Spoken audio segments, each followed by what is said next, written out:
Power, throughout history and even today, has the potential to corrupt absolutely. But what happens when that power falls into the hands of a ruler with no limits, no conscience, and no fear of consequence?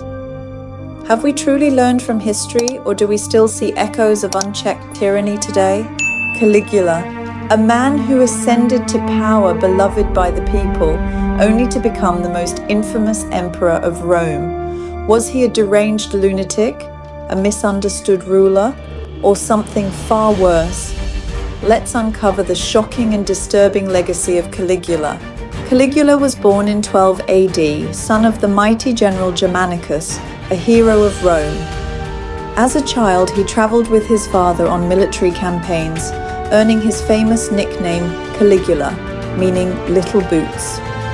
Germanicus was a prominent Roman general, and young Gaius would wear a miniature version of the standard Roman soldier's boots, called caligae.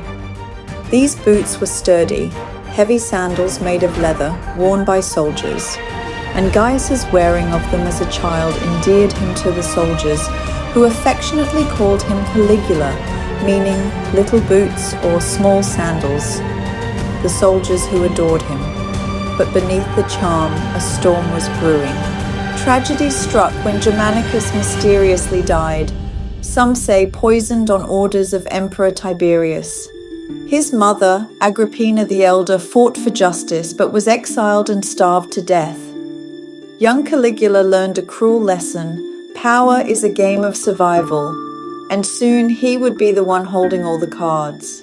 The future emperor Caligula was sent to live with Tiberius at his palace on the island of Capri, a man whose reign was marked by growing paranoia and excess.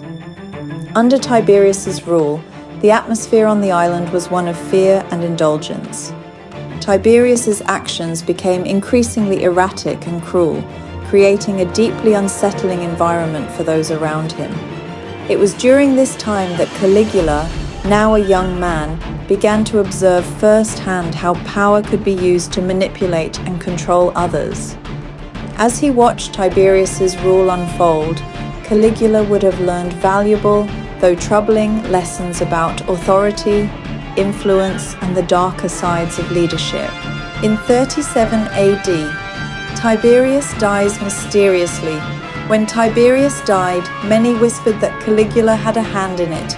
Nevertheless, Rome celebrated. The young emperor was charming, generous, and promised a golden age.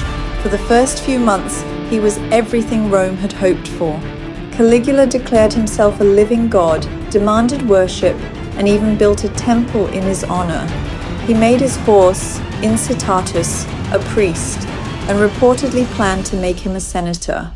But that was just the beginning. He turned Rome into his playground of cruelty. He forced noble women into prostitution. Caligula's treatment of the Roman Senate and its noble families was marked by humiliation, cruelty, and absolute disregard for traditional Roman values. One of the most shocking aspects of his rule was how he used the wives of senators and other elite citizens to further his own debauchery and control. According to historical sources, including Suetonius and Cassius Dio, Caligula set up a state-run brothel inside the imperial palace. This was not just an establishment of vice, it was a deliberate humiliation of Rome's nobility. He reportedly forced the wives and daughters of senators and equestrians, Rome's elite class, to work as prostitutes. The purpose of this act was not only to satisfy his own desires, but also to degrade and emasculate the powerful men of Rome, showing that their status meant nothing compared to his whims. Beyond just prostituting their wives, Caligula took pleasure in humiliating Rome's most powerful men. He would invite senators to his palace, then sleep with their wives and return to the banquet to describe intimate details of the encounters, sometimes mocking the husbands for their wives' supposed inadequacies or praising them for their performance. This psychological torment reinforced his dominance and made it clear that no one was safe from his whims. Then came the infamous war against the ocean. He ordered his legions to march to the shores of Gaul, but instead of battling Rome's enemies, they were ordered to collect seashells, spoils of war, he claimed. Sheer madness. Was it all true? Some of these stories come from sources like Suetonius and Cassius Dio, who wrote long after Caligula's death, and may have exaggerated certain details to emphasize his madness and tyranny.